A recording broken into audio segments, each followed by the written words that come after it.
Hello everybody, welcome back to the channel. Now in today's video, we're going to be taking a look at this guy here. This is the Xiaomi Mix Fold 3 and we're going to do a very chill kind of like first impressions hands-on. I think there's a lot of good things to like about this foldable. In fact, it is one of my favorite foldables. I almost bought the Fold 2, but this is actually the improved version. Fantastic device here. Let's talk a bit about it. Now first and foremost, I want to talk a bit about the external display because I think this is actually very important. Now on the Z Fold 5, we have a very narrow display and I think that's not really good for one-handed use or if you just want to use the phone like a normal phone. Now if you put it side by side with a normal phone that you might be very familiar with, you will notice that they actually look almost equally wide, but obviously it's not as wide, but it's actually very good already for normal typical use. Now again, if you just go into a website, say for example, I think this is one of my usual tests. I go to the keyboard right away and I just noticed that it is very wide here. It's definitely very comfortable to type on, unlike a more narrow phone. So that's actually very good about the Mix Fold 3. Alright, just in terms of the display, one really interesting thing about this particular display is that it gets super bright. According to Xiaomi, it goes up to 2600 nits and I think that's quite, very crazy, guys. I mean, you will never need to use such a bright display, but you can know that this display is able to do so. Okay, I think the main star of the show here is actually on the inside because once you flip this open, you are greeted with an absolutely stunning display. Now the resolution is slightly more than 2K. We also have here an LTPO OLED display.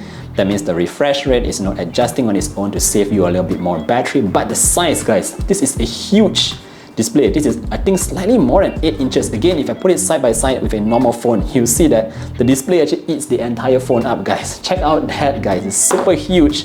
And I think this is just insane because you're going to be able to use it to see a lot of your favorite content larger. Alright guys, so just a very quick break for the video. I just want to highlight our sponsor for today. That is actually a very interesting mechanical watch from CIGA Design. Now I'm not sure if you guys are familiar with the brand, but CIGA actually sent me my first ever mechanical watch and I just want to show it to you guys really quick because it's so beautiful. Now just a very quick few highlights. I actually do have two colors here with me. I have this titanium gold and I also have the silver and red combination. You can just take a look at this, guys. It's super cool. Now again, there's a lot of detail here. This is actually the Series X Gorilla, so you do see a very tiny gorilla sort of like picture at the side here, and I think it just looks fantastic, guys. Other than that, there's also two different kinds of straps that came in the box. Alright, so a very quick look at the design inside here, guys. You can see that we do have here a full hollow design. I like the fact that it's very transparent. You can see all the way to the back of the watch itself, and there's actually a lot of little tiny gears and springs at the back that is as small as 1 millimeter,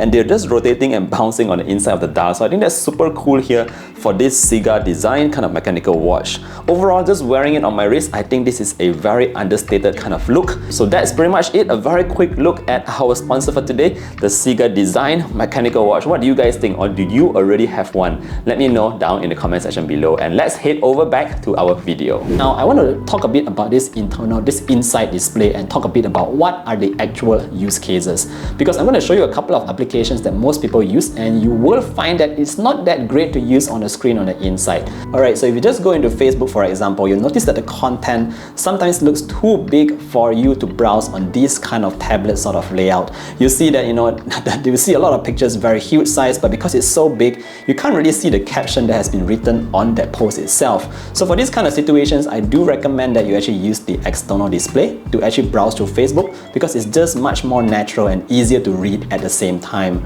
Alright, let's just check out another application here. So say for example, you want to go through your Instagram, and I think that's also a very similar case here. So if you just notice that we are browsing through this Instagram feed, you will notice that the picture itself takes up the entire screen, and it's great if you want to see your content on a large scale, but again, you will not be able to read the captions very easily and not comfortably because you have to browse slightly like this and then go back and see the picture, which I think doesn't really make sense to browse on the inside.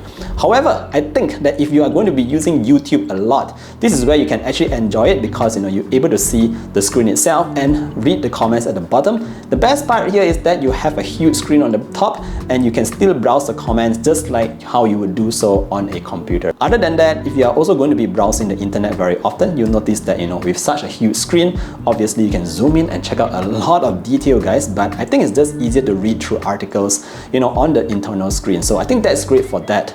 Other than that, moving on to just the user experience on the inside, you'll notice that the way this operates is that it's again very smooth, and you have a lot of very cool widgets that you can actually put on the screen here, and you can browse a lot of your, take a quick glance at your live data very easily here, because you can take a look at the time, you can take a look at your battery life, your calendar, everything can be seen at a glance, and I think that's great for the inside screen.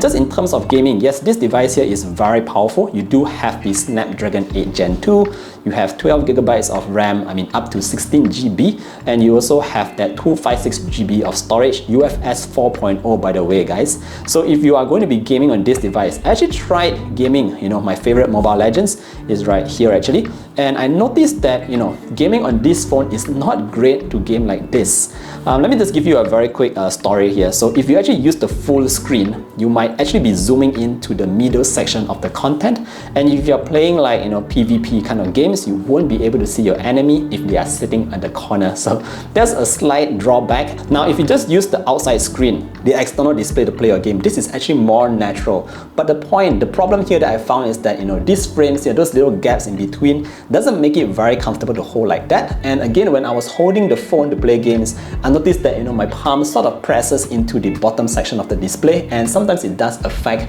my gaming experience. So just for gaming itself, I don't think this is the perfect device for gaming. Yes, you can still game on a very high level, play graphic intensive kind of games, but it's just not that comfortable of an experience there.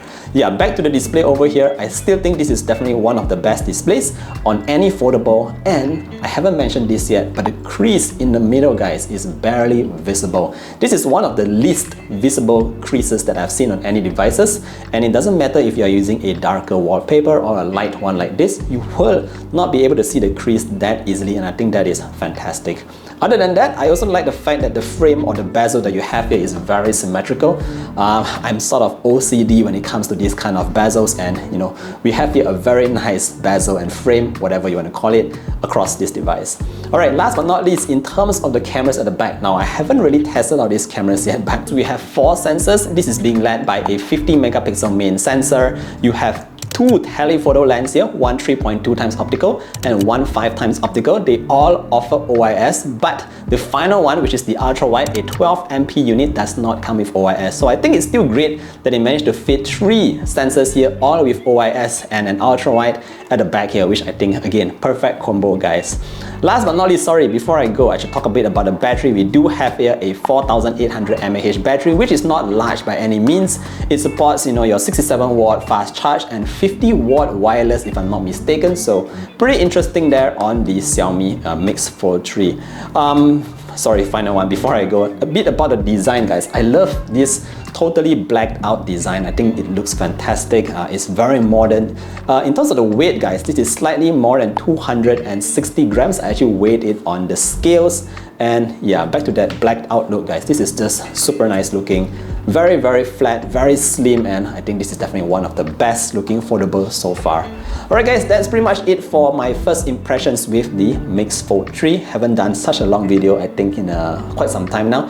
If you have any further questions about this device, feel free to let me know down in the comment section below. Will you be buying one? Is this one of the foldables that you are looking at? Again, let me know your comments down below. And sorry, with that said, thank you so much for watching today's video all the way to the end. I know the angle might be a bit challenging, but yeah, thanks for watching today's video. Don't forget to drop a like and sub to the channel if you want to see more content like this, and I look forward to sharing more content with you guys. Bye bye.